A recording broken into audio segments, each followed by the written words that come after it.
নাহাইতুকুমান জিয়ারাতিল কবুর, আমি তোমাদেরকে কবর জিয়ারত করতে আগে নিষেধ করতাম, কিন্তু এখন নিষেধাজ্ঞা প্রত্যাহার করে নিলাম।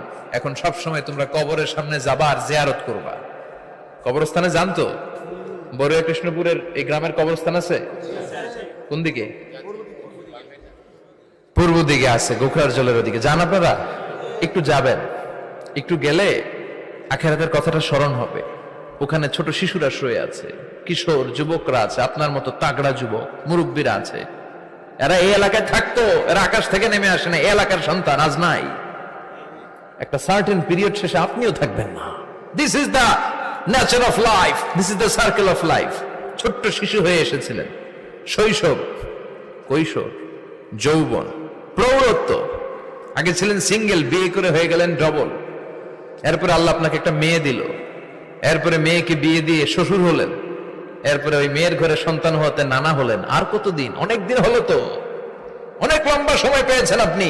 Think about death. এবার যাওয়ার কথা ভাবেন, আখিরাতের সামানের কথা ভাবেন, ফিরে যেতে হবে। কি শক্তিশালী যুবক,